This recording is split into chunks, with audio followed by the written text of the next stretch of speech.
Well, Brian, I cannot lie to you. This is a big deal for me because I Okay. met you a few years ago Yep. at halftime of a football game, and I think I told you when all my friends were dunking, they were Dominique Wilkins or Michael Jordan dunking on their Nerf hoops.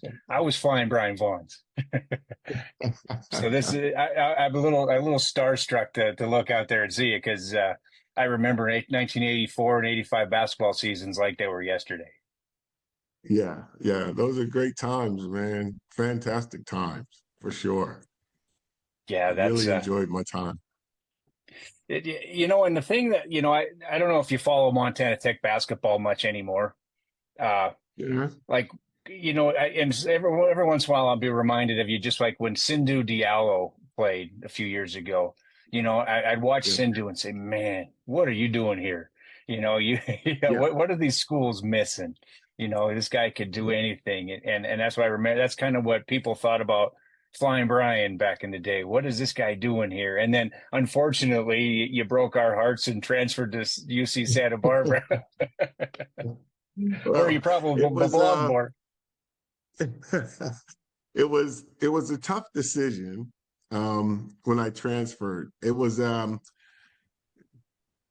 because even when Coach Sampson left, when Kelvin left, because he went to Washington State, Yeah. and part of it was that there were Division I schools looking at me and wanting me to transfer.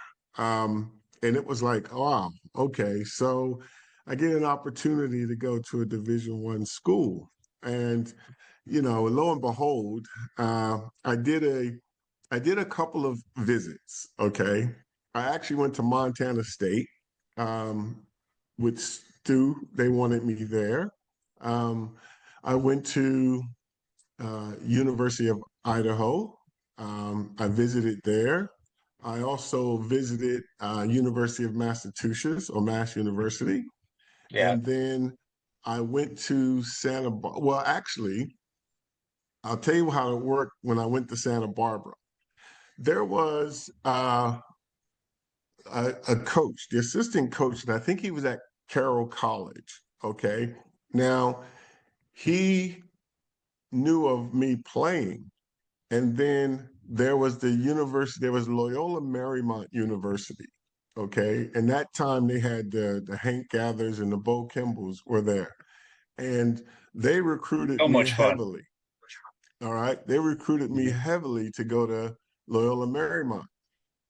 I was going to go to the visit at Loyola Marymount, but then I had some sports classes, like sports theory and things of that nature.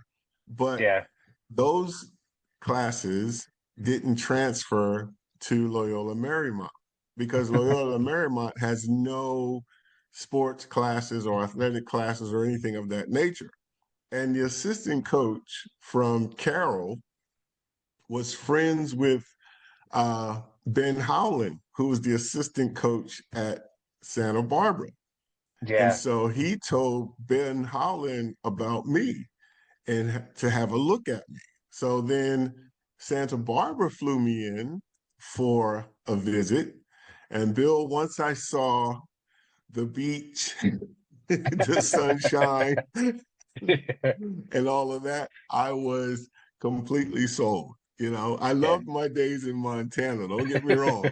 But but when it got cold, it was cold in Montana. But when I saw the beach and everything, it was like, oh, okay, I'm here. Yeah. So that's how I got to Montana, Santa Barbara. Yeah. Yeah. Yeah. Yeah. And then you came, obviously, Kelvin Sampson recruited you to Montana Tech, which is also it's still kind of shocking that Kelvin was in Tech, in a lot of ways. You see him in Houston, he's in the Yeah. Final Four every other year that he was at Tech. But Yeah. did he discovered you playing basketball out there in New Jersey? See, it was the funny thing about that one. Uh, when I was in high school, like I was a very late bloomer, but a very late bloomer. I didn't Yeah. bloom until my senior year, so to speak. And I had two offers coming out of high school. Okay. I had one offer to go to a prep school for LaSalle University. They wanted to send me to like Virginia. There was a prep school in Virginia, VMI, I think it was, but they wanted to send me there. And the only other offer that I had coming out of high school was Montana Tech. And so I took the Montana Tech option, you know. And back in those days, we didn't have social media. You couldn't see highlights right away or anything like that. Yeah. But those were the two. There was the only two offers that I had, and so I took the Montana Tech option. Rather than going to a prep school for one more year coming out of high school, I was like, I'd rather just go straight to college. And that's where I wound up coming to Montana Tech. Yeah. Because Yeah. that was it. I had no other options, and everything kind of works out strangely. I guess I'm a big believer in, your path is already predetermined and Yeah. everything happens for a reason. And because of that reasoning, well, tech was where I was supposed to have been. And that's where I was supposed to get my start. That's where I was supposed to meet incredible coaches like Kelvin and like John Thatcher. Yeah. That's where I was to meet these great players like Ken Andre, Joe Puckett, Teran Carter, CJ, because it was an education for me. Again, I was that late bloomer coming out, and this was an education for me to be around the right people that could help me excel. Because to give you an idea, in high school, and this is no lie, Bill, in high school, I played on a freshman team. Okay. Now, that freshman team, we would have played 25 games. All right. Yeah. Uh, I sat the bench for 25 games. I did not get on the court Wow. for 1 second the entire year. I did not get on the court, but I sat the bench. After that, my sophomore year, well, I started going out and playing on the courts during the summer. And when you play on the basketball courts during the summer, I was always playing with the old guys, the older guys that's out there playing. And Yeah. they were giving me that education as I was playing. And so my thing was, all right, I can't shoot the ball like, these guys on my team. I can't rebound like these guys on my team, but I can learn to hustle. And my sophomore year, after about our sixth game, because I was about the sixth man coming off the bench, and then one of our players got moved up to varsity, and so I filled in, and I wound up being a starter in our junior varsity team, and each team was a pretty good team. But then my junior year, okay, and I don't know if not many people know this, but in my junior year, the very first practice number one, we were doing a full court layup drill. Okay. And the one where you kick ahead, you get it back, and you lay it up. And so I kicked the ball ahead to Charlie Wynn. That was his name. He was a freshman. I kicked the ball ahead to him. He got it. And he tried to return pass behind his back. The ball was going out of bounds. And, I'm there trying to save it. And once I tried to save it, I kind of threw it up at the basket. And the next thing I heard was, God damn it, Vaughns, what are you doing? Blah, blah, blah. And Lou Fiore, God rest his soul, he passed away a couple years ago. But Lou Fiore then got into me because, I threw this thing up and we got into this argument. Okay. Because my point was Charlie threw the ball. It wasn't me. And he kicked me off the team. He kicked Oh, me no off the team kidding. day one. Day one, I was Wow. off the team. And I had friends and I was stubborn at the time. I was stubborn. Lou was stubborn. And all my friends was like, Brian, just come back, man. Just go apologize and come in. And so I was stubborn. It took me like 2-3 weeks. And they were still talking to me about coming. And then I went back, I spoke to Lou. We had a nice heart-to-heart conversation. And then I joined the team again. But I wasn't in the rotation. I wasn't a starter anymore. I wasn't in that rotation. So I was coming off the bench as the, seventh man, getting a few minutes here and there. But then my senior year, we had a brand new coach come in. And so Stuart Jackson was his name. And so he had a different perspective and understood, well, that's when I became a starter at the senior level. And so as a varsity player, and the journey of being on the bench as a freshman, coming off the bench as a sophomore, then thinking that I'm breaking through in the JV, but then lose it in my junior year, and then my senior year, I kind of solidified the position. But then that's where I was still trying to blossom. I was still trying to learn the game, and that's why I say I was a late bloomer. And oddly enough, being that late bloomer, I got to Tech, and under the guidance of the people at Tech, that helped me to really blossom.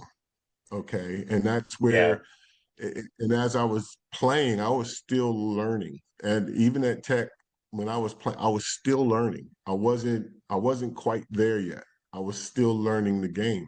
And so having that, like I said, having four seniors around me that I started with, having those older guys really set the example and really give me that hands-on experience. Having a coach like Kelvin Sampson and having a coach like John Thatcher, these guys that was around were pivotal in my development. And so Yeah. when we won the championships, and then that next year, it was kind of like, okay, Brian, now you're leading the team because the older guys had graduated. And it was like, okay, Brian, Yeah. now you're going to lead the team. And so I felt as though I was up to that challenge to lead that team that second year. And then it was like, okay, what's the next challenge?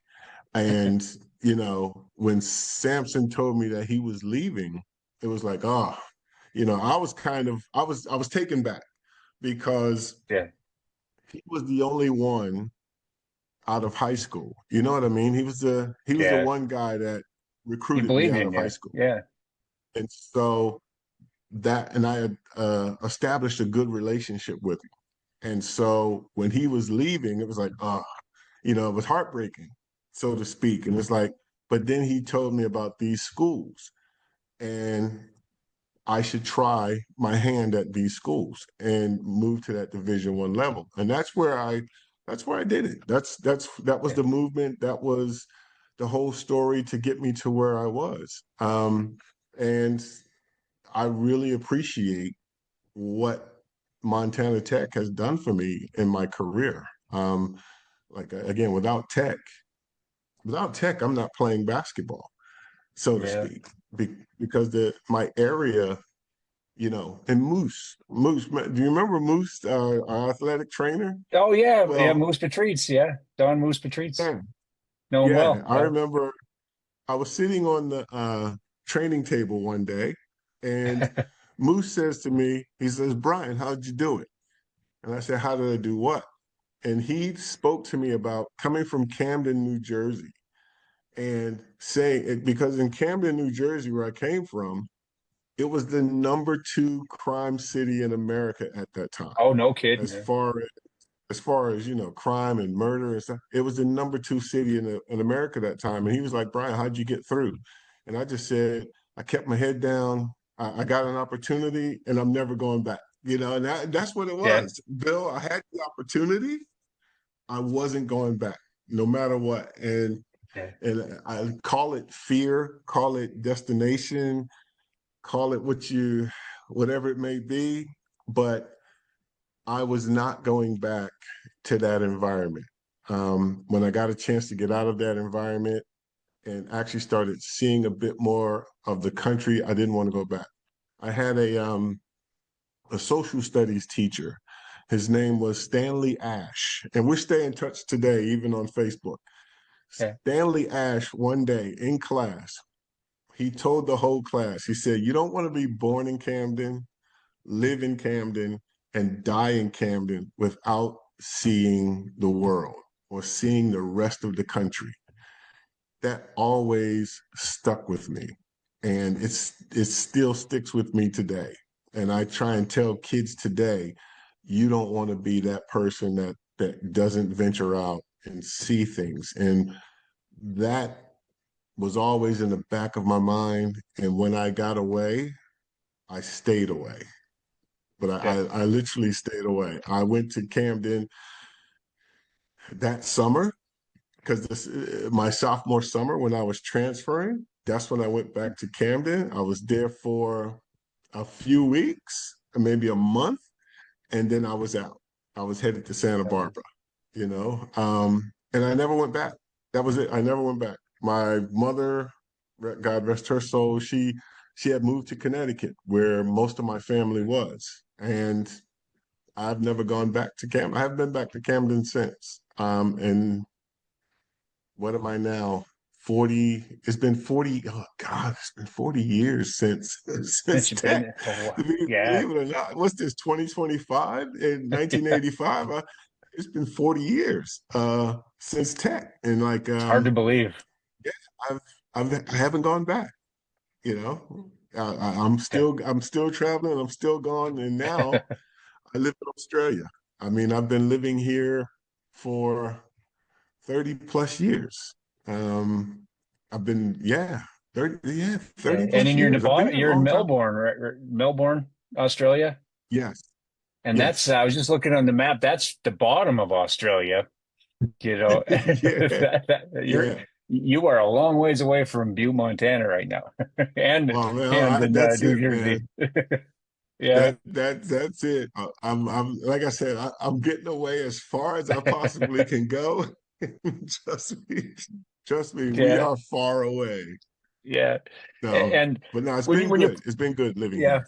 good. When you played at Tech, the great sports writer, the late great Jim Edgar, he coined the term Yeah. Flyin Brian Vaughn and gave that nickname.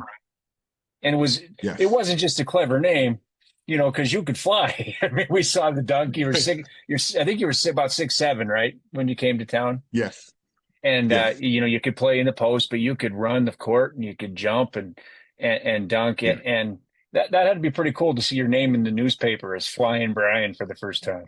Oh, the first time I saw it, it was like, oh, okay. I was like, yeah, Flying Brian, and it was it was a term that actually stuck, Yeah. with it. And it was like, okay, I appreciated the name, but then oddly enough, it was like, okay, I'm Flying Brian. I kind of had this thing in the back of my head, like, I'm Flying Brian. So I'm gonna dunk on everybody that I possibly see. You We got know, to dunk a um, lot if you're Flyin Brian. Yeah. but that was, that what was crazy is the first dunk I ever got, Bill. The very first dunk that I ever had was my senior year in high school. Oh, yeah. Okay, and here's the thing. I remember it. I remember it till today, and I put it in my book. The team we were in Chester, we were playing against Chester High School in Chester, Pennsylvania. They were the number one ranked team in Philadelphia. Okay. And we went over and we played this game. They were pressing us up. And in our press, I was in the middle of the floor at half court. I received the ball and I turned and started going towards the basket. Now, I felt the pressure from the left hand side and I felt pressure from the right hand side. But then there was a guy in the lane, Bill, and I swear, God forgive me for swearing, but until this day, I looked right, I looked left, and then the next thing I know, the entire crowd was going nuts. Okay. But the entire crowd was going nuts. And I looked over at my bench and guys were falling off their chairs and they were doing this stuff. And it was like pandemonium. And I did not know what happened. It was like a mental blank. Yeah. And today, the only thing I can tell you about it is that I saw the crowd, I saw my bench, but I never saw the dunk. You never But saw. I never saw the dunk. And apparently I dunked on this guy so hard that everybody just went nuts. And it was like, wow, because that was it. That was the very first time I got a dunk. Yeah. And I didn't remember it. And but after that time, that's when I actually tried to start dunking on people. I actually tried to start dunking the basketball because I wanted to get the feeling. I wanted to know what was it. But yeah, that's the thing. My very first dunk in high school, Yeah. it was like a blur. It was a blur in my mind, like it was like a That's blank. awesome. So to get the Flyin Brian and and then that's the thing. I always wanted to dunk on people. After that, it was like, oh, I'm gonna dunk on this. I'm gonna dunk on this guy. I'm gonna try my best. So yeah, but that's the story behind me actually dunking to become Flyin Brian. Just Yeah. I wanted the feeling. And then once I actually got the feeling, oh yeah, I loved it. And that He was was addicted to it. like, yeah, that's it. I was addicted to dunking. Huh? But You, yeah, you know, that's uh, did John that Thatcher, when I covered for the Montana Standard, I covered the Butte High Bulldogs when he was coaching them, and John's such a no nonsense guy, but yeah. there was a dunk one time in a game, which Butte High, we didn't have a lot of dunks at Butte High, but this I think it was Tyler Yeah. Gilder dunks in a game, and I asked John about it afterwards. He says, "I'm just glad he made it because I told him if he misses a dunk, you just keep on running right out of that gym." You probably never missed a lot of dunks, so you probably never had to see that side of John Thatcher. Oh God, I tell you, John Thatcher, great coach, great coach, great man. John taught me so much in terms of the game. Yeah, And like you said, he was no nonsense, but he taught me so much, and he was straightforward, and that's what I loved about John Thatcher. Straightforward, but I got it.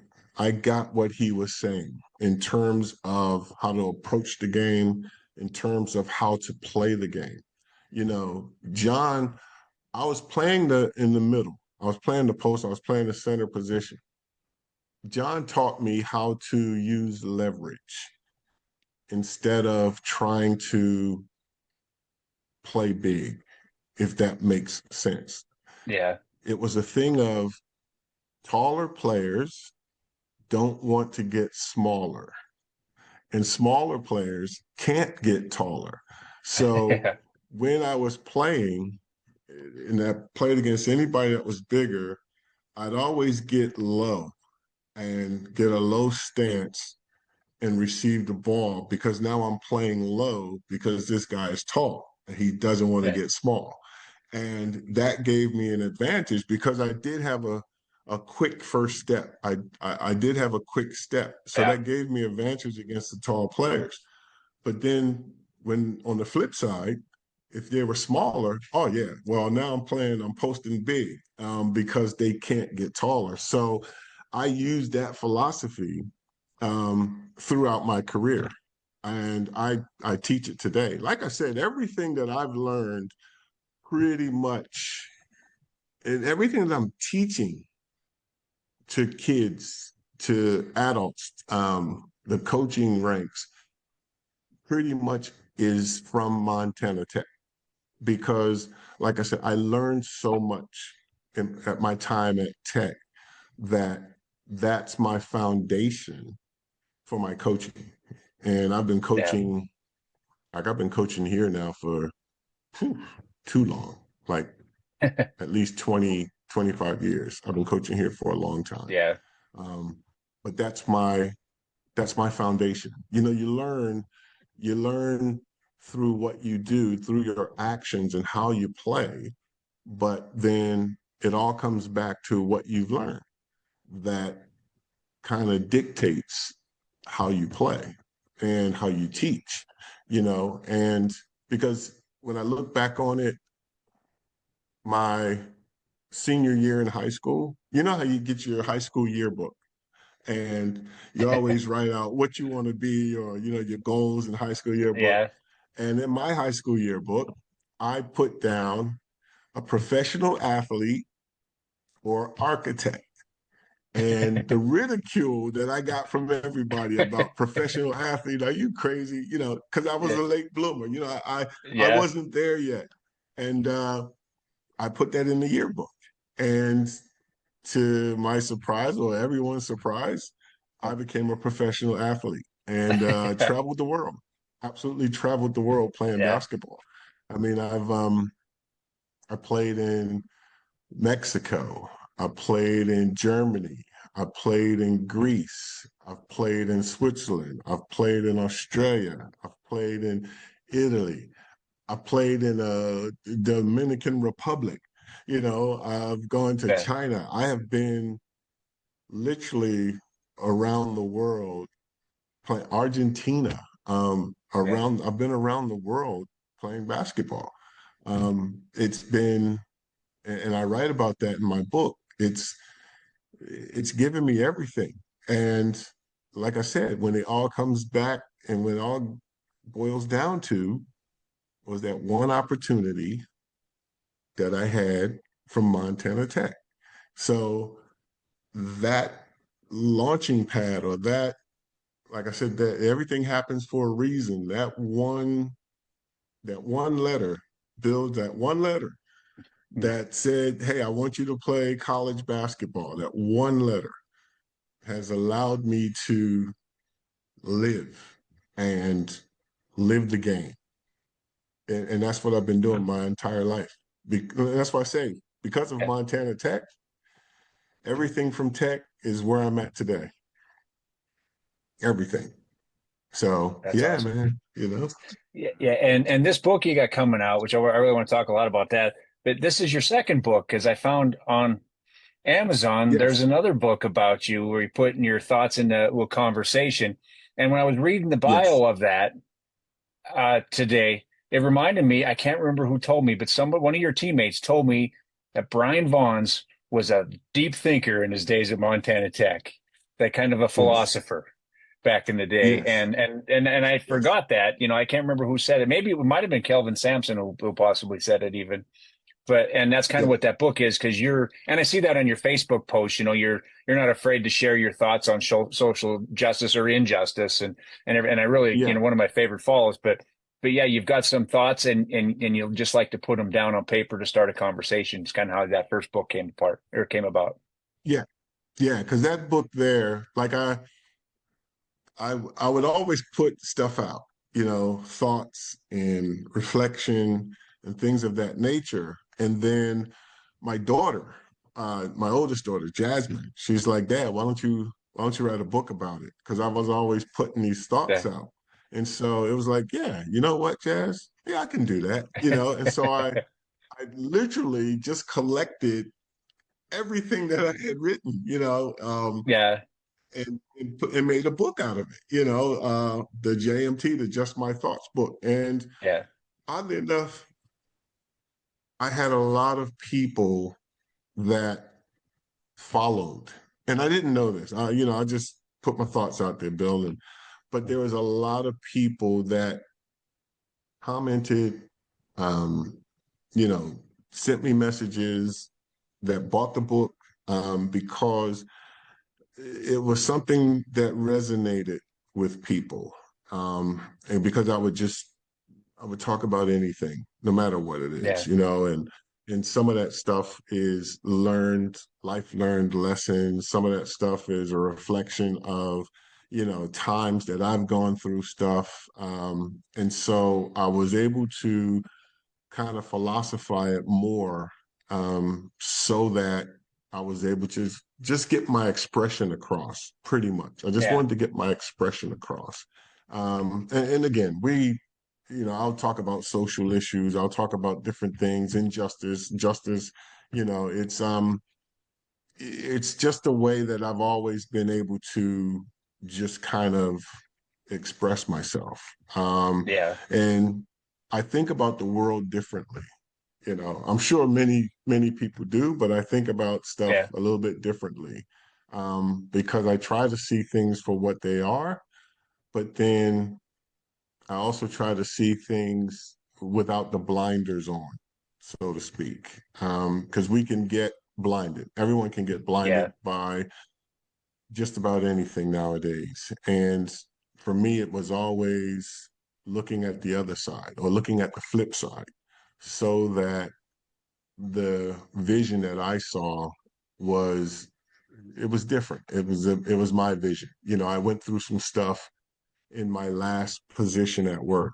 And this is where because I started a we started a sports academy at this one school, Maribyrnong, and I was the basketball coach there. And like I said, everything happens for a reason. Even my opportunity to get into coaching was weird. Okay. Um, I answered a I answered an ad in the paper. All right. I answered an ad in the paper, a couple of lines about they're looking for a basketball coach. And so I was like, yeah, okay, let me put my hand up. And the guy brought me in, we were talking, and so he had his own sports coaching business where he would send me here to this school or send me here to that school and do some coaching or this. And then I was at this one school, St. Michael's, and with that, they loved what I did. So then the next year it was like, look, we'll want to deal directly with you. And it was like, okay, cool. And Uh, so I had a position at that school. Now, granted, that school was a drama school. And I was turning, the kids into basketball players. And from there, well, I was working there maybe 7 years at the time, 6 or 7 years at the time. Uh, and then my friend's wife, who lived on the other side of town, they lived like an hour away. I live in the eastern suburbs, they're in the western suburbs.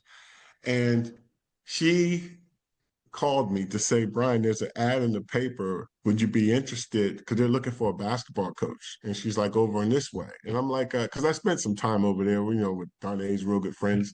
And I'm like, yeah, sure. Send it to me. She saved it. And when I went there to visit Darnay, she gave it to me. It's the number here. Now, Bill, it said basketball coach wanted, phone number in the local paper. That's it. There was that's it, basketball huh? coach wanted, phone number. Okay. So I called the phone number and I went in for a meeting and they were starting this brand new sports school, okay, in the western suburbs. And I did my interview. Like I said to them, whether I'm successful or not, I think it's great what you're Yeah. doing because it was Australia's first sports school, high school. And a couple of days later, I got a phone call from the director to say, how much do you charge? And I said, $50. He's like, is that $50 per kid? And I said, no, it's $50 an hour. I don't care how many kids I got. It's my Yeah. job to make them better. And he said, okay, thank you. Hung up, called me back the next day and said, how would you like the position? I was like, fantastic. Now, Nice. in that position, we started the sports academy. Now, year one, there were 30 kids. We had boxing, we had the AFL footy over here, we had basketball, and we had swimming. I had 5 kids in my basketball program. None of That's them it. ever played basketball before. That was it. The next year, we had a total of 62 kids. Wow. 28 of them were in basketball. Okay. The following year, Wow. we went up to like 90 kids. I had 65 in basketball. The program grew so big so fast that I was up to 110 kids in the basketball program within my fourth year. And they had to start capping my numbers because my program was the largest in the school. And it got to the point where we ran out of space. I had that many kids that we Yeah. basically ran out of space to with all these kids. But the beauty of it is that we grew to be the best program in the country. And we used to have schools and people that would come from Germany or the Netherlands or places like that to come check out my training sessions and how was I doing this stuff. Now, I stayed at Maribyrnong for 13 years. Okay. But and this goes back to my just my thoughts book. Rob Carroll, who was the guy that hired me the first time, he was retiring after 10 years. Okay. And we had his retirement party and everything. And there was this new guy that came in. Okay. And Mark McCallum was his name. Now, when Mark came in, day one, it was, oh, Brian, I had a hard time keeping you around because there were a lot of other candidates that are more qualified than you. And I was kind of taken back by it. It was like, Yeah. well, Mark, I hear what you're saying, but I've started this from scratch. And, this is my IP in terms of this program. And oddly enough, Bill, from that point on, from meeting one, Mark made it completely tough for me to stay. There was another coach involved that made it completely tough for me to stay. It got Yeah. to the point where we had to have an arbitrary meeting between myself, the other coach, and Mark. And in this meeting, I asked a question because there were kids that were upset. There were parents that were upset with what was going on. And I asked a particular question in this meeting, and the answer was, "Oh, you don't have to answer that." And it was like, "Okay, so why are we here if you don't have to answer these questions?" So I got up and left, and that was it. I walked out. After 13 years, I walked out. But then, oddly enough, I am now working at Heathmont College, which is a place that's only 15 minutes away, which is a lot closer to home. Yeah. And I'm now the director of the program. So I went from being the basketball coach and kind of being, you know, I don't know, bullied by the director and a couple of coaches there to actually coming over here on this side of town. And I'm now the director. So and it goes back to things happening for a reason. The bullying that happened over there was the reason for me to leave and come here Yeah. to get this position. Um, but then during all of that time period that I was going through the bullying, that's where I wrote most of my thoughts in my book because that helped me to kind of get through it. You know what I Yeah. mean? It was a way of expressing myself because I would go through stuff during the day and then I would just come home and I would just write because I found writing it out, whether it was for me or for whomever, but writing it out was the way that I dealt with it. And it was the way I could deal with it because having a family, my wife, I got three kids, and you know, coming home if I'm down, if I'm this, I can't be down in front of my family. I can't be down in front of my kids. I can't allow outside forces to affect what's happening in my home. And so that was my way of dealing with everything, writing out my thoughts, and then that's how that first book became about. And now I've just done my second book, you know. Yeah. And I love the And title of your second book. oh yeah, that's it. Basketball used to be my girlfriend. Now she's just the lady I know. But but it's all about the journey. It's all Yeah. about the journey. It's all about opportunities. It's all about, okay, so why did this happen? Why did that happen? And so in the book, instead of writing out why it happened, I asked the questions to Lady Basketball. That's Yeah. that's who I'm asking the questions to. That's who I'm complaining to when things don't go right or when things do go right. That's who I'm talking to in the book is Lady Basketball. You know, Yeah. um, I had a lot of fun writing it. I really did. It's a reflection on kind of everything that I went through, even the stuff at Maribelong. It's a reflection on, you know, how I got those positions. It was a reflection on pretty much everything, how I've traveled the world, and you learn so much. I've learned so much. I was drafted by the Milwaukee Bucks. Okay. Um, Yeah. but then because of some odd rule, like when I went to school, there was it was some odd rule that during my redshirt year, I wound up losing my senior year. So it was kind of a crazy rule, but I wound up losing my senior year. And there was a big NC2A conference. We had the phone conference, we had this. Yeah. And then the school was pushing for me to at least get my senior year to play the conference play. But then I was denied my senior year. And it was like, oh, okay. So what's next? All right. And then lo and behold, I got drafted. And, but I was denied my senior year pretty much 2 weeks before the draft. And it was like, okay, I didn't expect anything. And Yeah. I got a call from my brother who was in North Carolina. He's like, Brian, you've been drafted.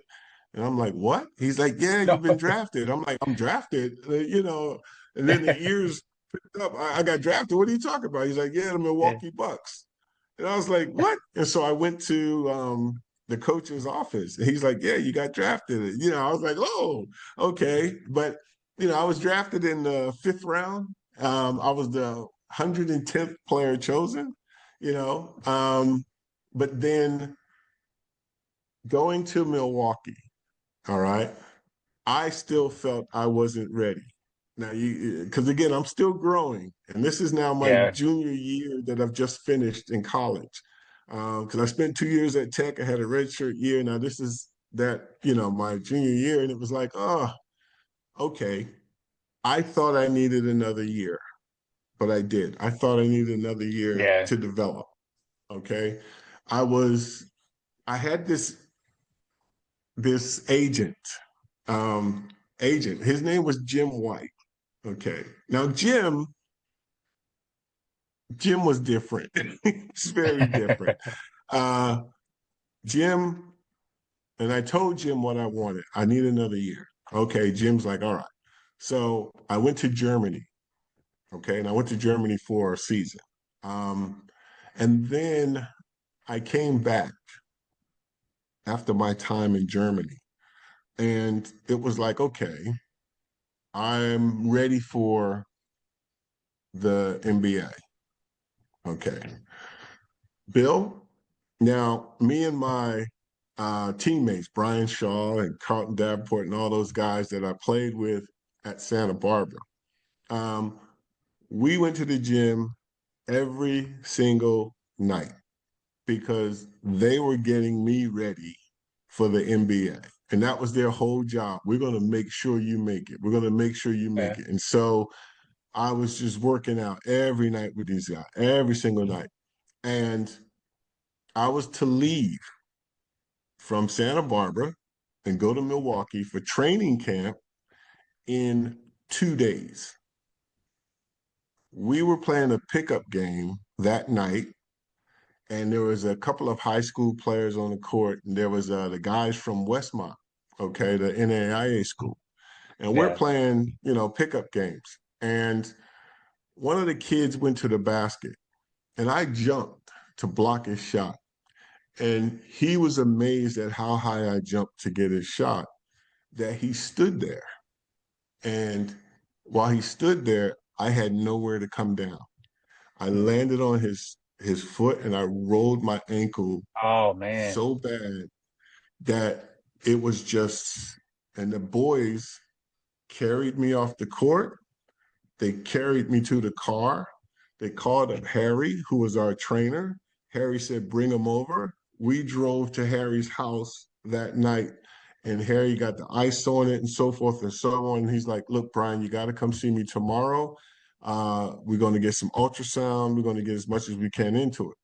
That next morning, I got there at like 9 o'clock in the morning. I pretty much stayed in there all day trying to, but I couldn't put any weight on it. I was on crutches. I couldn't put any weight on it. And so the next when we finished that day, he's like, "What are you gonna do?" I said, "Harry, I'm going."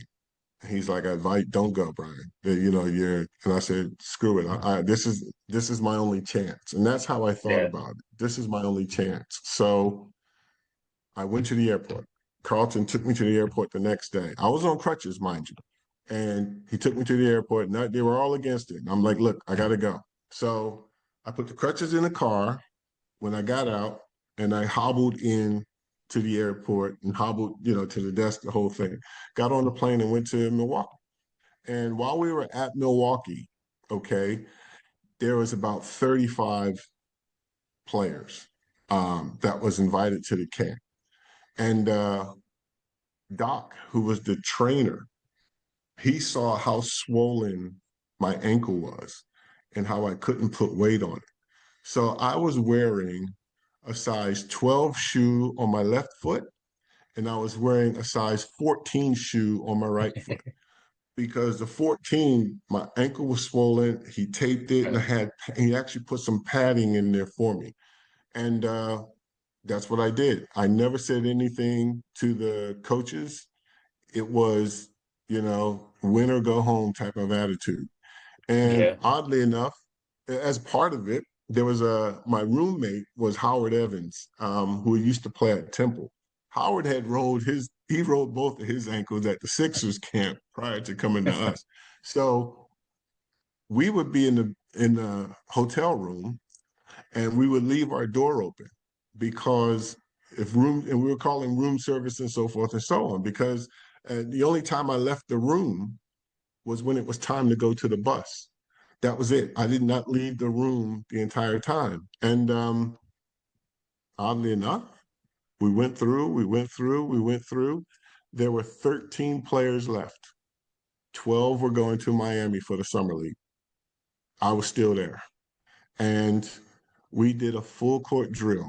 It was super hot that day. I remember it was like 90 degrees. It was so hot that day. And we did our full court drill. And then halfway through the practice, just cutting and moving and stuff like that, I just stopped. And I leaned against the wall and like uh, Dale Harris, who was the head coach, he's like, "What's going on?" I'm like, "Coach, I can't go no more." Um, and I said, and I just said, it's the heat, and this is what I told him, it's the heat. I can't go. And then I got into the locker room, and that's when Matt Calvin came over to me like, "Brian, what's going on?" And I was like, "Man, I can't walk. I can't walk." And then I finally told them what had happened because they asked me. They said, "Do you Yeah. want to go to Miami?" They asked me if I wanted to go to Miami, and I said, "I can't walk. To be honest with you, I can't. I can't walk." And so I cut myself. Wow. Like I would have made the team, but because of the pain that I went through and what I did, now this is how I think. Okay, if I can do this and make this team on a bad ankle, just think of what I can do if I'm healthy. That was Yeah. my thinking. Yeah. Okay. And when I told them no, I don't want to go, I can't go, the first thing Dale Harris said to me, he said, "Okay, Brian, I'm going to get you to play in the CBA and I'm going to call you up later in the year." I'm like, cool, that works for me. All right. I get back to Santa Barbara. The day that I arrived, I put my bags down and the phone rang. And it was Art Ross. head coach of the Topeka Sizzlers in the CBA. Brian, we want you to come down, so forth and so on. And I'm thinking, okay, this is what Milwaukee has organized. Oh my goodness. That's where the merry-go-round started. That's when I first got my taste of, I don't know, scapegoating. And I'll put it that way, scapegoating. Yeah. Go to Topeka. At Topeka, um, myself and another kid, Carlton McKinney, we were the two captains, but both Carlton and I, and get this, Bill, in that time that I was at Topeka, we went through 52 players and 3 coaches. Okay. Myself and Carlton were the only 2 remaining originals. All right. And this third coach comes in, Mike Riley. I won't forget Mike Riley. Mike Yeah. Riley, he was like, well, Brian, I've seen you play. I was the assistant coach at Utah State, and you were at Santa Barbara, and because we were in the same conference. I think you're a great player. You're going to bring a lot to this team, and so forth and so on. I'm like, okay, cool. All right, you got a little familiarity, all right. Very first training session, he goes, okay, we're going to change the captains. All right. And both myself and Carlton McKinney, we were the captains. He goes, we're going to change the captain. Okay. And then he said, okay, right now, Perry Moss, you'll be a captain, and Carlton, you'll be a captain. Okay, so the only change you made was me as a captain. It's like, all Wow. right. Then it was game one. Game one, I started because I was a starter. I was averaging about 16, 17 points a game. We were, and Carlton was averaging about 20 points a game. We were rookies carrying the team. And first game, started, played 5 minutes, sat down for the rest of the game. Second game, started, played 3 minutes, sat down for the rest of the game. Third game, didn't start, sat the bench. Fourth game, didn't start, sat the bench. And so my thing was, look, I can't do this. I can play, and I'd rather leave. And at that level, guys were like, Brian, just get your money. That's all. Just get your money. Don't worry about it. And my whole point is, nah, I don't care about the money. I want to play. Yeah. And then oddly enough, we went to Albany, New York. Now, George Karl was the head coach of the team in Albany. And we were on the road. We go to Albany, New York. We had this one player on our team, Jim Rowinski, used to play at Purdue, big guy. And Jim said he was sick because it was a back-to-back game. And Jim said he was sick on the Friday, okay, and he couldn't play. But Jim had tickets to the Karen White concert, okay, and that's where Jim went, all right. So we're playing, and I get to start, all right. And during the game, and they were the number 1 team in the league, okay. During the game, we went into overtime. We beat them in overtime. Now, in this game, I scored 35 points. I had like 12 boards, like 5 assists. It was a great game. Um, then the next night, we played them again. That next night, I didn't get on the court, all right? And we lost Wow. by 25. But during the game, now, you remember Kevin Rooney, who was Mike Tyson's trainer? Oh, Now, yeah. Kevin Yeah. Rooney, yeah, that's his Yeah. that's his home court. Kev has, courtside seats. That's his team up in Albany, New York. And Kevin Rooney, I will never forget this. Kevin Rooney got up out of his seat, walked around to our team, tapped our coach on the shoulder, and said, "What is wrong with you? Get your head out of your ass. You better put that kid Vaughns in the game. What the hell is wrong with you?" And he's yelling at our coach about putting me in the game. And the coach looks at me like I put him up to do it. I'm like, I ain't got nothing to do with that. That's Kevin Rooney. He's coming at you because He just sees the I obvious. had played. Yeah, it was the obvious, and we lost. And Yeah. so then we came back, which was our first home game since he had taken over because we were on the road. And we come home, and like normally at Topeka, you come out the tunnel, they announce the team will run out, and then they announce the Yeah. starters coming out afterwards. So I ran out with the team, and then they brought the starters out, and we were playing against Tampa Bay, which was the worst team in the league, mind you. They were the worst team. They only had like 2 wins at the time, and we played Tampa Bay at home, and fans were booing. Fans were where's Vaughns? And they actually started chanting, "We want Vaughns. We want Vaughn." And this was the crowd at home. And coach looked at me. It was like, "Nope, you're not getting in the game." Okay. We go to the locker room. All of the press comes into the locker room and they talk to the players, they talk to the coaches. And I went in, I got dressed, and I left. I had nothing to speak about to anyone. And Cedric Hunter, I don't know if you remember him. He used to be the point guard at Kansas. Cedric was one of our players. And they interviewed him. And Cedric said, "I don't see how we can have guys on the court that can't walk and chew gum at the same time, but have a player like Brian sitting on the bench." I got called into the office the very next day to speak to Mike Riley. And he confronted me about the comment. And I said, "That's not my comment. That's your point guard's comment. You need to talk to him about it." Yeah. And then it was like, "Oh, well, do you know your shooting percentage?" And I said, "Yeah, my shooting percentage is this," because they give you the stats every week. "My Yeah. shooting percentage is this, but it's dropped since you've come in." And then he goes, but then I made a point. I said, "But, if I'm coming on the court 2 minutes here or 3 minutes there, um, you can expect my shooting percentage to go down." But then I said, "The guy you got in my position that you're giving 35 minutes to or 30 minutes to every game, well, he's shooting 33%, which is the worst shooting percentage in the league." And because the stats are right there for everybody to see. Yeah. And so it was like, "Oh, well, I got to get rid of you because I need someone with more experience."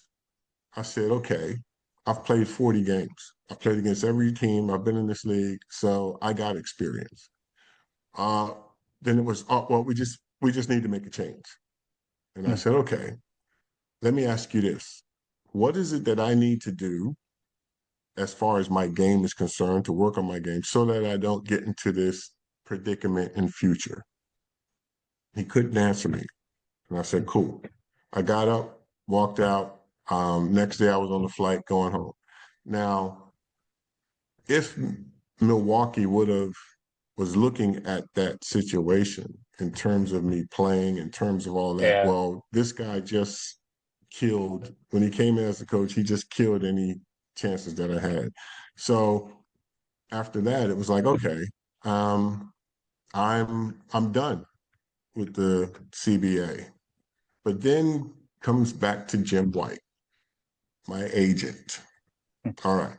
Jim says to me, "I can get you a job in Australia, out in Western Australia, but you'll play in the state league and you'll have to get a part-time job and all that stuff." And I'm like, "Nah, I'm not feeling that." And then he says, "All right, well, I got an opportunity in Mexico." And I said, "Okay, I'll take the opportunity in Mexico." Now, again, Bill, Uh, everything happens for a reason. I go to Mexico and I have an outstanding season in Mexico. I mean, I was averaging 25 points a game, 9 boards, 5 assists. They were calling me the Jordan of Mexico because and that's where I finally got it as a player. When I went to Mexico, I finally got it. I was a different player altogether. Maybe it took the hardships to go through. Maybe it took those yeah. things to get me there, but I got it when I was in Mexico. And while in Mexico, my roommate or my one of my good friends, Ron Moore, he was like, "Who's your agent?" And I said, "Oh, I got this agent named Jim White." He's like, "Look, my agent is Gary Ebert, and I told Gary about you, and you need to talk to Gary." And God rest his soul, Gary passed away a few years ago. And I was like, "Okay." And I spoke to Gary Ebert. Now with Jim White, that next job he was offering me second division, get a job, play part-time here in Australia. And I was like, nah, I'm kind of going to let that go. And I think we should, part ways. And Gary Ebert, well, he got me a job here playing in the NBL, which is the league, the top league here. Yeah. Um, Getting paid in full, no jobs or nothing like that. I'm getting paid to play in the best league here. And so I took that opportunity. I came here. Now, before coming here, though, I went to Phoenix, Arizona, and I was with my sister and her husband for a few days. Now, while we were there, I got a call to go back to the CBA with the San Jose team. Okay. And I got an opportunity to come to Australia with Geelong. And we're sitting there, we're playing cards. We're playing cards. We're playing this game called Crazy Eight. All right. But Cecil and Donna, they love playing Crazy Eight. So we start playing this Crazy Eight game. And we're just playing. And I had a ticket to leave at 6 o'clock in the morning to come to Australia. And I had a ticket to leave at 9 o'clock in the morning and meet that San Jose team in Texas, in Dallas. And we're in Phoenix. Okay. We're just playing cards. We're just playing cards. Now, my brother, my older brother, Scott had came to Australia 3 years prior. Okay. And I hadn't seen him since he was here. But we're playing cards. And then Donna was asking me, what are you going to do? And I said, I don't know yet. And we're just playing, we're doing this. And then it was like 2 o'clock in the morning. Okay. Okay, Brian, what are you going to do? And I said, actually, I'm going to go to Australia. I want to see my brother. And I said, I don't want to go through that CBA stuff no more. After my Yeah. experience in the CBA, I didn't want to do it again. And I said, I'm going to Australia. And Cecil got in the car, drove me to the airport. I came to Australia. Okay. When I got here, mind you, I got here and none of my luggage came. My luggage was stuck in LA for Oh, 8 days geez. before it came. I'm dead serious. It was stuck in LA for Oh, eight man. days before it got here. And so the trip here didn't turn out well early. But played my season here. Then I left. Like I played here, and then I played a little bit in the second division here, Seawood, before I went to Greece. We wound up winning the championship here, and then I went over to Greece, and I played in Greece. But then from Greece, I came back here again because I had met my girlfriend at the time while I was here, and she's my wife today. We've been Hmm. married for over 30 years. Nice. But with that brought me here, that got me here, and that by being here, this is where I build my life here in Australia. And again, it was, the opportunity to come, Yeah. but I'm in Melbourne, where the first opportunity was out in Western Australia somewhere. But I took the Melbourne opportunity, and I've been here ever since. That's I've been great. here ever since. So Yeah. is it meant to be? Yes, I think it was. Because I didn't take that route to go back to the NBA, even though I would love to have played in the NBA. Once I got a taste of traveling, the NBA didn't mean anything anymore, if that makes Yeah. sense. It wasn't the priority anymore. I Yeah. just wanted to see Gary, send me here. Yeah, go here, Brian. They need you here. They need a player here, player in Switzerland. Go to here, go to Greece. And even in Greece, one of the odd things in Greece was my first year. I went in and I was playing with Betty Steady. Okay. They were a new team that moved up to the first division. They were playing in the Courage Cup, which is now the EuroLeague. Okay. And with that, I got the job, but my job was I was the import for the Euro League. I wasn't the import for the Greek League. Okay. I was the Uh, import for the Euro League. So we had to keep winning for me to stay on. For the more we win, the longer I stay. And we Pressure. got past the first round, and then we made the group of four. So you got the final eight, and in that final eight, they got a group of four on this side. There's a group of four on this side, and so we made it to the final eight. And with the team, um, we had a really good team, okay, and we played Zadar, which was a team of formerly of Yugoslavia. They're from Croatia. And we played Zadar. We lost a close game to Zadar that first game. And then we came back and we played against Galatasaray from Spain. And the guy with Joe R. Lucas, who was with me in camp at Milwaukee, we were on the same team at the camp in Milwaukee, and we never lost a Yeah. game. But he was playing for Galatasaray, and it was like, oh, Joe, we hung out, we talked together, and we beat them. Okay, and then we had to go on the road to Benetton. And at Benetton, that's where Tony Kukoc was playing. Him and Rosconi and this other Oh yeah. kid and Vinny Del Negro, all of these players, that was playing in the NBA. And we lost the game to them on the road. And it was a close game by 6 or 7. All right. Now we had a break in between before we started our second round, where we would get Zadar at home, where we would go away to Galatasaray, and we would get Benetton at home. We beat Zadar at home. We lost to Galatasaray in Spain, and by us losing to that team, we had to stay in it. If we had a 4-point loss, then we would advance. Unfortunately, we lost by like 10, 12 points. Okay. So we were going to be playing Benetton, Tony Kukoc and those guys for our last home game.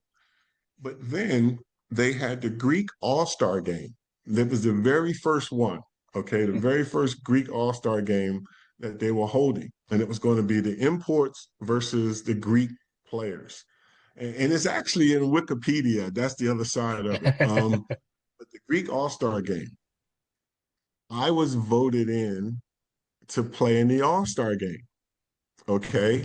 Even though I didn't play in the Greek league, I didn't play in that league. I was the import for the Euro Cup. Yeah. But it was Brian, you got voted in to play with the Greek All-Star, with the US All-Stars. And we're sitting in a locker room.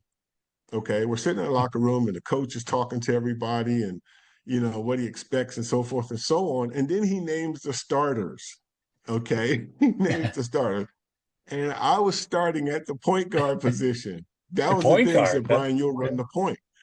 And everybody's like, all the guys in the locker room were like, who is this guy? Who are you? Yeah, type of thing. And it's like, all right. So we play. I'm starting at the point. And the game, it wasn't beyond what I can do. It wasn't, and it was packed. We're at the Olympic Stadium, the Olympiacos Stadium, and it was packed. There was about 20,000 people in there that day. It was absolutely huge. And during the game, we were playing. I get my minutes here, get my minutes off, so forth and so on. And during the game, I wound up scoring 19 points. I had 8 rebounds, 5 assists, a couple of steals. But I did all that in 20 minutes. And Wow. at the end of the game, we wound up winning by about 11 points. And when the horn sounded, fans was rushing onto the court, and even us, like all of us, and including the Greek All Stars, we all ran to the locker room, because it was like pandemonium in there. And then they brought the cameras into the locker room, and they were giving away the MVP of the game and so forth and so on. And I got voted the MVP of the game. And Wow. and like I said, all these other guys, they're wondering, like, who are you? How did you, first of all, how did you make this team? But then you're walking away with the MVP. But when I played the game, they had a new found respect for me as a player because they didn't know. But Yeah. then the way I performed, it was like, oh, okay, this dude can play. And yeah, so that was, and then we wound up playing against Tony Kukoc and those guys the next week. And we actually blew them off the court. And I remember, man, I had about 6 dunks that game. It was just it was we just blew them away. And the team, the Betty Steady team, they had chosen another import for that season, and they were looking at me like we made a mistake. We should have kept you in as an import, so forth and so on. It was like, oh, don't worry about it. But that was my time in Greece, and that led to this. And, just so the journey itself, I've been able to prove myself as a player. I've been able Yeah. to elevate my level because half of those dudes that we played in Greece wound up playing in the NBA, like Tony Kukoc with the Bulls, like Antonio Davis with Indiana Pacers. These guys, Fasoulis, who played with the Spurs. You had Rankovic, who played with Boston. You had Nico Gallis, who was one of the great guards there that played with the Boston Celtics as well. Um, all of these players, the level, and that was the thing. I played against the NBA level. I've I proved that I can be at the NBA level, but I just wasn't wanting it anymore. I fell in love with basketball, but I didn't fall in love with the kind of, I guess, pinnacle, if you want to call it that. If the NBA is the pinnacle of the sport, I Yeah. didn't fall in love with trying to get back to the NBA, trying to get to that mountaintop. I fell in love with the game, and Yeah. I really love the game. To come from where I came from, to have the start that I had of trying, because and I think that was my advantage because I had to figure it out. Coming from Camden, sitting the bench, I had to figure it out. And I was given the opportunity to figure it all out. And like I said, when the penny dropped and I really understood it, that was in Mexico.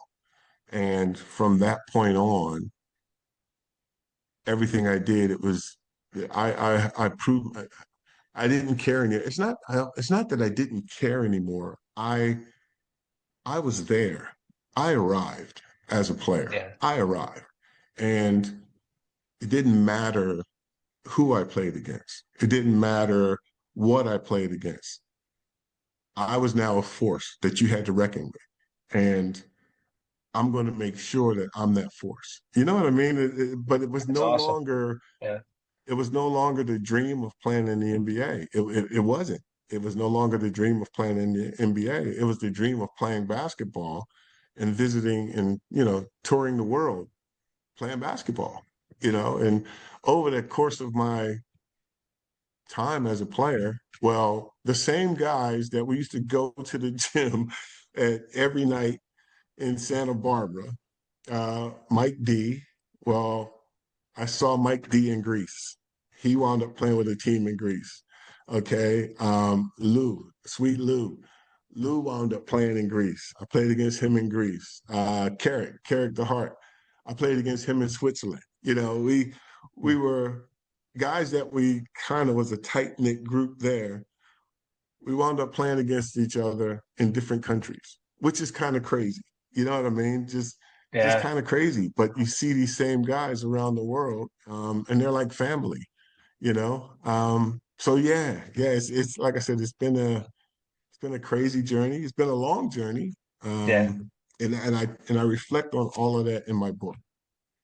Yeah. Does anybody call you, did they, when you're playing career, when you're all around the world, did anybody ever call you Flyin Brian after he left Butte, or was that a Butte thing only? That's a big thing. That's a big thing. And you know what? But then I have a couple of friends here, Yeah. and one day Andre Moore, I walked into the gym, we were playing Andre Moore, he goes, Flyin Brian. And I look, and I'm like, he's like, yeah, I heard about you, Flyin Brian, and it was like, wow, I hadn't heard that name in so long, but Yeah. I've had people that know, they know what it was, Yeah. and Well, they're that's like, what you're oh, still okay. known as Flying Brian in View. You don't even, a lot of people think you're Vaughn, not Vaughns. You got Flying Brian Vaughn, or just some people just think Flying Brian. But anybody my Yeah, age, anybody, 50, anybody 45 to 55 years old, probably in Butte, yeah. if you say the words, you say the name Flying Brian, they know exactly who you're talking about. Well, I'll tell you, I'm trying to come back to Butte. Like I got a call because I've been inducted into the Hall of Fame. And Yeah. this was the end of 2024 or mid 2024. I got a call to come back, but I just haven't been able to find the right time. But I'm going to try this January. Don't Oh, tell nice. don't tell Mary James that because she's I've been in touch with her all the time. Yeah. She's like my second mother. But I'm gonna try and come back in January. See, my son, like right now, my Yeah. son, Oh, he's Marcus. he's well known, Well, Marcus. He's pretty oh famous yeah, already. Yeah. yeah, he's doing his thing, okay, and Yeah. and I'm so proud of him and what he's been He's able going to he's do. going to LSU, is that right? Yes, he's going to Yeah. LSU, and Yeah. he wants to go early, so he'll finish at the NBA Academy Center of Excellence in December of this year. He'll finish high school in November, but he'll finish at the academy in December. And so he wants to go to LSU in January. So he wants to Oh, start yeah. early for the spring semester. And so me and my wife, we're going to go over with him to help him get settled in. And we'll stay about 2 weeks. And during that time, that's when I kind of want to go to Butte. Yeah. And I have to organize it, because it'll be that later half of their season, but they'll still be in conference play. Yeah. So I'm going to try and organize it that way to go through and have the ceremony, but then see people. And yeah, so that's the Yeah. plan anyway, Bill. That's the Well, I'm plan sure anyway. if you come to Butte in January, John Thatcher will be there. You better believe it. Oh yeah. Oh man, I look forward to seeing John Thatch. That Thatch is Yeah. we kept in touch for a little while, me and Thatch. But then I lost him on Facebook. I've reached out to him a Well, few times on Facebook. he loses his phone and his Facebook account and his Twitter account like 3 times a week. He's always got a new phone number and a new face. Every time I get a Facebook request from John Thatcher, I'm like, don't I already have it like 9 times?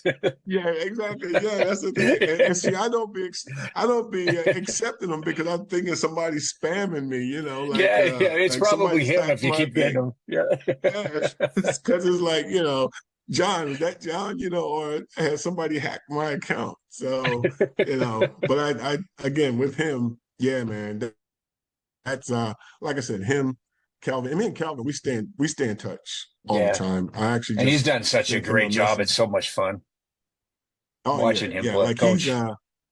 man, he's because he came here. He actually came here about a year ago. A little, yeah, a year ago.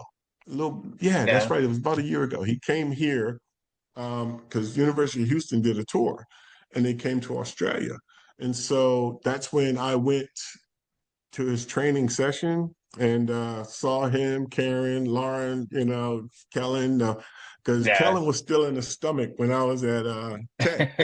Karen was still Yeah. pregnant with Kellen. Yeah. But I do remember Lauren and everything because when I first went to Tech, I stayed with Kelvin for the first couple of weeks before moving into the green apartments. Yeah. So with that, I know Lauren and, I know them good. And so they came out. Um, we were talking, we're hugging, we're laughing, and I had Marcus with me. And, because I was trying to tell Calvin about Marcus. I'm like, look, you might want to get on this kid. You know what I mean? You might want to get on this kid. And he saw Marcus for the first time. And I'll give you a funny situation. Yeah. They were having a training session, okay? And one of the big players, is it Robertson? I think it's Robertson or Robinson, whatever his name was. He got the ball underneath the basket. He pump faked and he passed it out to the corner. Kelvin Sampson blew his whistle. You effing, you did you ever freaking blah, blah, blah? And he's cursing him out, literally cursing this player out. And while he was cursing, he would look at Marcus and give Marcus kind of a side eye to see how Marcus was, Yeah. responding to his hard coaching. And Marcus was sitting there laughing. He was dying laughing. It's like, so, and I said to Calvin, hard coaching for him, that's nothing. He wants to be coached hard. So, Yeah. and I kept sending him, I'm trying, Calvin, this is his growth. Calvin, this is this. You might want to pay attention. But then, because Marcus had a scholarship to Montverde Academy there in Florida, and they were like the number one ranked high school in America with Cooper Flagg and all those guys. So they wanted Yeah. Marcus to come in that time period, that December, to play with Cooper Flagg and all those guys that was at that team because he was intrigued with Marcus. But then when that happened, someone here in Australia was like, no, we're not going to let talent get away again. So we're going to keep him here. And then that's when they gave him a scholarship at the NBA Academy. And he's always Nice. wanted to be in the NBA. And so, and I asked him, because Marcus is one of those kids that he called all the family together. And he wanted to hear from his sisters. He wanted to hear from his mom. He wanted to hear from his dad because he wanted to take it all in and get everyone's opinion as to what he should do. My oldest daughter was like, go to Florida. My second daughter was like, go to Canberra. My wife was like, stay here. Julie, no, that's my baby. I don't want my baby to go anywhere. Stay right Stay here. here. Yeah, exactly. And then for me, it was like, hey, I'll support you either way. And then a few days later, he called the family back together again to say his decision. And he said, I'm going to go to the NBA Academy. And I just asked, why the NBA Academy? He's like, well, I want to be in the NBA, and this puts my name in their database. And I'm like, oh, okay, that makes sense, Yeah. And so for him, and like I said, Calvin, this is a kid, you know. But for him, all the success that he's had now, it's like, oh, I'm going to go to LSU, and it's like, oh, I was hoping that he would be a Yeah. Cougar, but at the Yeah. end of the day, because when we did it, we took a visit to LSU, and I'm gonna be honest with you, that was a fantastic visit. It Yeah. was fantastic. I mean, everyone was. Hold on, it's my Okay. daughter. Oh. Oh, you got a voicemail. Okay, Yeah. but with it was a fantastic visit, and that was really a great eye opener that he had, and he loved everything about it. He loved everything about the coaches, the campus, the way they did things, and so forth and so on. And it was like, ah, okay, and that's where he chose. Made his decision. That's awesome. And, Oh and you yeah, had yeah, there's highlight videos I saw you put on Facebook, and he yeah. reminded me a lot of watching you play back in the day because he's got some hops. He can get up there and Oh run the no, floor and yeah. yeah, he definitely got hops. But he's a better shooter. He's a much better shooter. He's better. He's a much better ball handler, I'd say. Um, but Marcus is yeah, he's long. He's my God. Yeah. He's now 6'8", okay, Oh and yeah. he has a 7-foot wingspan. But he can handle the ball like a wizard, to be honest with you. Even though they have him playing off the ball, see, when he's up there, they've kind of moved him and made him this 2-3 player, the small forward off guard. But Marcus always grew up playing the point position, and so he can handle and he can pass. But what people don't know about Marcus is Marcus shoots the ball left-handed. He plays the game left-handed, but Marcus is right-handed. Oh Okay, really? but he's right-handed. He bats right, he kicks right, he throws right, he eats right. But when he's on the basketball court, he does everything left. But if you ever watch his videos, if you ever watch his highlights, he can shoot the ball, threes and pull-ups, it's all left-handed. But whenever he's around the basket, it's all right-handed. and people don't pick that up. You know what I mean? That's a That secret, you know, because they see him handle left, shoot left, and so they want to force him right. And that's where he's most comfortable, especially around the basket, is with his right hand. He rarely finishes with his yeah, left hand. You know what I mean? But that's a he'll great shoot the ball. combination. Yeah.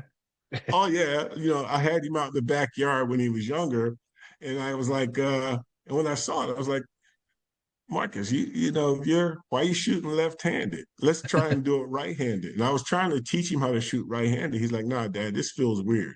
And I was like, oh, okay, well, I'll let you, Wow. you know, do what's comfortable. And that's what he does. So if you ever watch his videos again, Yeah. you'll see that he shoots his jump shots left-handed, but every time he's around the basket, he's scoring the ball right-handed. And even his footwork, you know, his footwork is always for a right-handed player.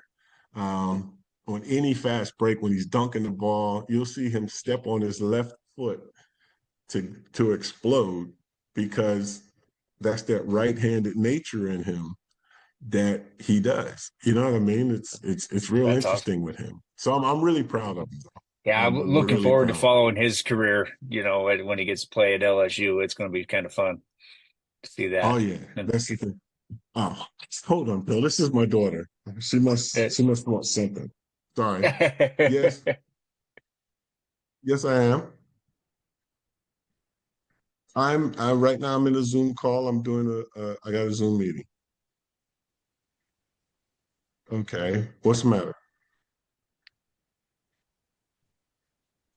Yeah, I'm here. Okay, all right. Bye. She's yelling at me because she's on her way home and she doesn't have her key. And when she called before, I didn't answer. So, you know, it is. Yeah. But my kids, you know, that's my second daughter, Uh, Alexandra. Um, she's the athlete. She's the one oh, that really? could do anything. Oh my goodness. You know, my daughters had a pact, okay?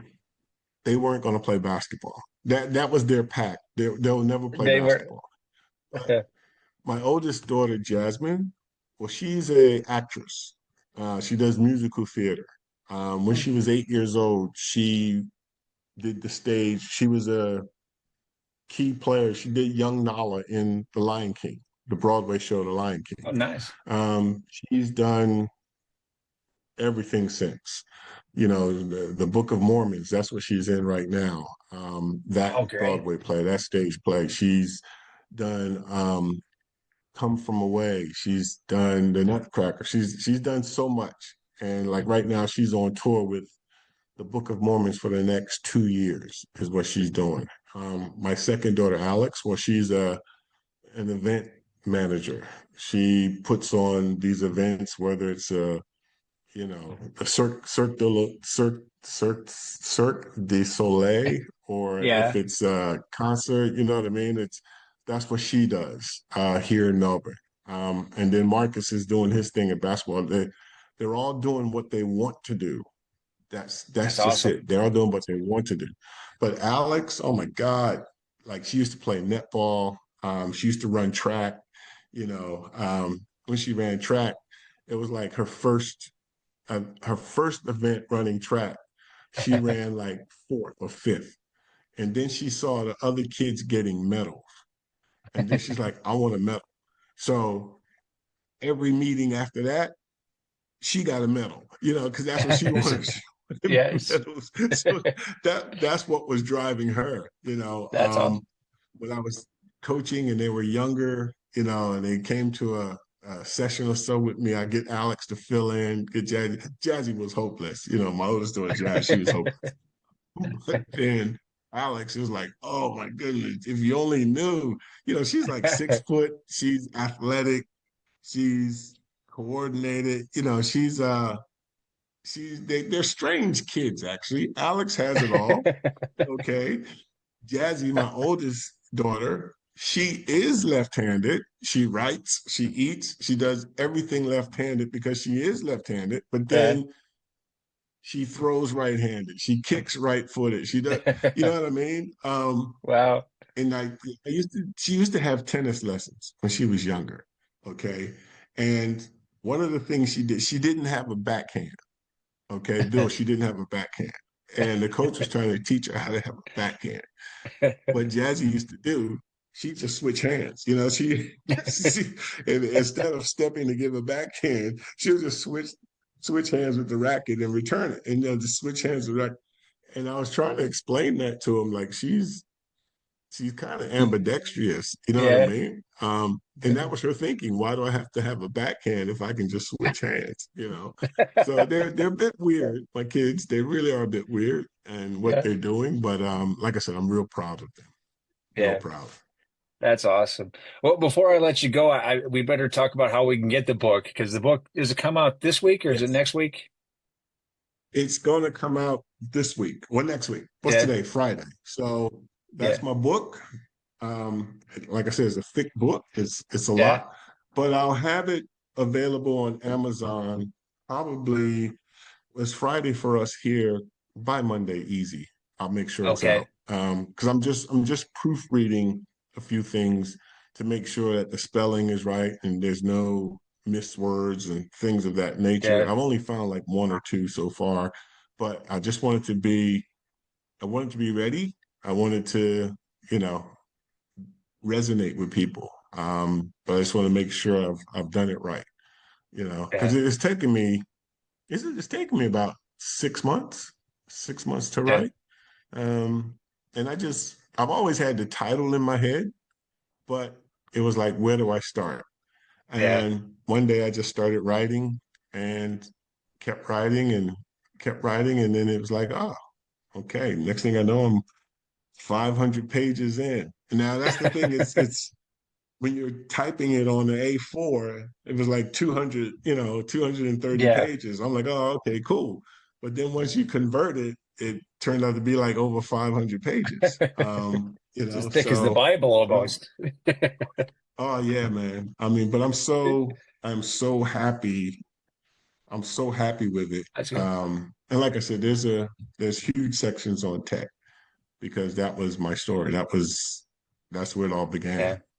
Well, I can't So, wait to get my hands on and read that and make sure I get a oh copy yeah. to John Thatcher because I know he'll want to read that too.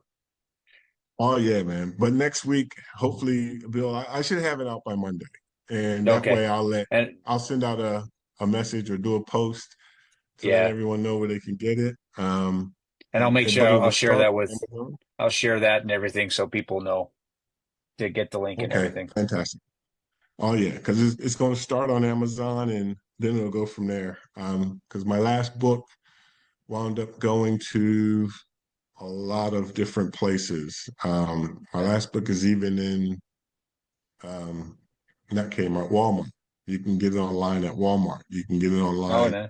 at several places. Yeah. So I'm hoping that this book does the same in terms of, it's just a story.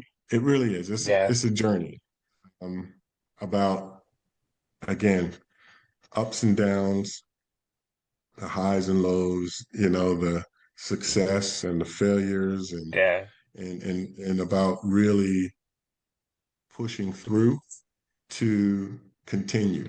There's a lot of times that I could have said no. There's a lot of times that I could have given up, but I didn't. And I reflect on it in the book because it all goes back to the fear, and that's where it's all about, really. And as I read the book and look back on it, it's about the fear. It was the fear of failure, but it was more so the fear of going back to where I came from. And I didn't want to do that. So I did everything I possibly could to make sure that I don't go back to where I started. You know, I like to use phrase that, you know, leave things better. Don't leave things the way you see them. Make them better. So my journey, I want to make it better. I don't want to leave it the way I found it or the way I saw it. I don't want to leave it the way I found it. I want to make it better. And if I can do that, well, then that's fine with me. Just, just try and make it better. Um, we all have a voice. We all have, whether or not we all have a journey, everybody's going to be confronted with choices. And it's whether or not you make the right choice. It's whether or not you, again, when I think about the crazy eight, and I got a chapter about the crazy eight that we were playing, but then that crazy eight was a choice. I was confronted with a choice. Yeah. Even when I finished playing, I was confronted with a choice because I finished playing in Switzerland and I all of a sudden had a fear of flying. Hmm. Okay. I would fly anywhere, everywhere. I was looking forward to it. But after Switzerland, coming home, I developed a fear of flying. I mean, maybe it's mental, it was mental Yeah. at the time. But then I said to my wife, I'm going to take a year off. And then she was like, a year off, you sure? I said, yeah, because I love the game. It was always fun. And I just said, I'm going to take this year off. And she said, all right, take a year off. But that year that I took off, I got into coaching. And don't get me wrong, because while I was coaching, I did have opportunities to go play again. Yeah. But that was it. I got into coaching. And Bill, I Yeah. was 30 years old when I stopped playing. Okay. I'm in my prime, Yeah. so to speak, to go Yeah. play. I stopped at 30 and I started coaching. And then I love coaching. And that's what I've done ever since. I've been coaching. I'll be 61 next Wednesday. Okay. Oh, I'll be really? 61 next Wednesday. Yeah. And I've been coaching and I stopped playing when I was 30. So I've been in the coaching arena for the last 30 years. So Okay. yeah, and that's it. But it's all about that. It's all about my playing. It's all about my coaching. You know, it's all about, yeah, it's about the journey, man. I'm excited. I can't wait to get it out for people. Yeah, yeah, I can't wait to see it. And but boy, Brian, it's this like I said, man, this is big for me talking to it's like I'm talking to Larry Bird as far as, one of my all-time basketball heroes. When I was a kid, Uh, I never could fly. I could dunk on a Nerf hoop is about all I could ever dunk on. But right, I played as right. Flyin Brian, and it's just great to catch up with you. And I was pretty through the roof when I became friends with you on Facebook. I'm like, I'm friends with Flyin Brian on Facebook, and Oh yeah, now here man. to get to Yeah. talk to you. I think it's great, and I can't wait to read your book and thanks for your time. I really appreciate you giving me so much time and being all the way down there in Australia. It's my first guest from outside the country. Hey, well, Bill, thanks for having me, man. Like I said, Montana's my home, man. Thanks for having me.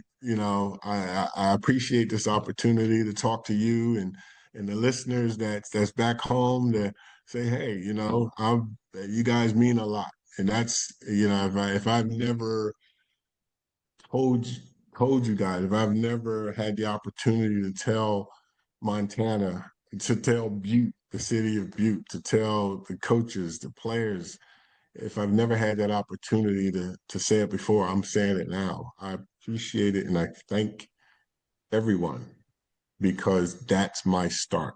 That's that is the launching pad for Flyin Brian to go play basketball and have a 30-year career or whatever it is, or 45-year career Yeah. of playing the sport, man. It's yeah, Montana's dearest to my heart, and I still stay in touch with Mary James. I felt bad when Rod passed away, but Yeah. you know, um, yeah, but we stay in touch, Mary and all the kids.